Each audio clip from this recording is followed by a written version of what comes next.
we would say that there are clear verses in the Bible, like for example, we point to Isaiah 42:11, where there indicates a new prophet that's going to come. And in fact, Isaiah 42:11 in particular is extremely important because it even specifies the region. It says it will be sent to the people of Kedar.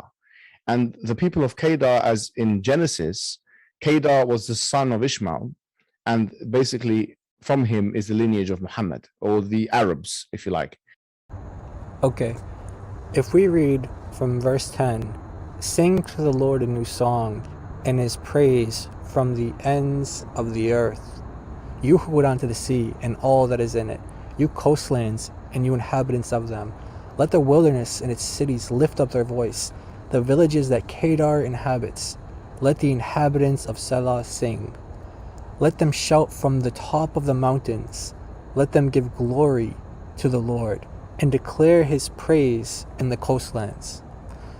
He said that verse 11 specifies the region that this prophet will come. He'll be sent to the people of Kedar. And then he says that these are the people from whom this prophet receives their lineage. Let's take his logic and apply it starting in verse 10, when it says the ends of the earth, the sea.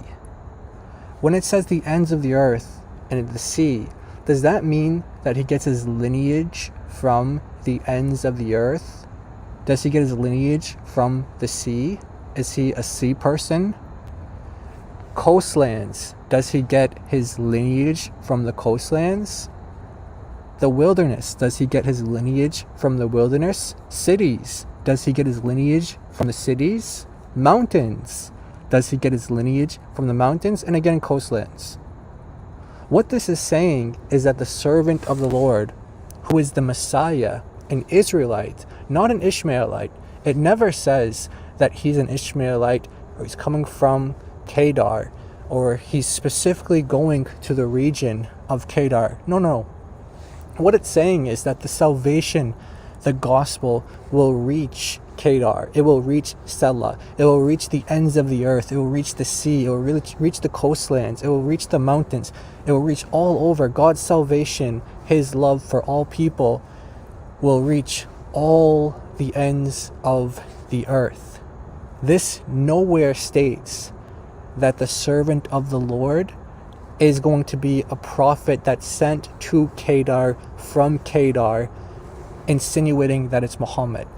Isaiah 42 never once says that the servant of the Lord is any other than an Israelite. The servant of the Lord is the Messiah, who is the ultimate representative of Israel, which is why in the previous chapter it identifies the servant as Israel. Throughout the book of Isaiah, you'll see over and over again the servant can be called Israel, it can be called Jacob, and then it can be called someone within Israel. The servant is the Messiah, not an Ishmaelite. Now, let's go to another clip. And let's examine his logic and what he says about the Torah and the gospel being corrupt. He just finished stating that the gospel is corrupt, and then he makes this statement.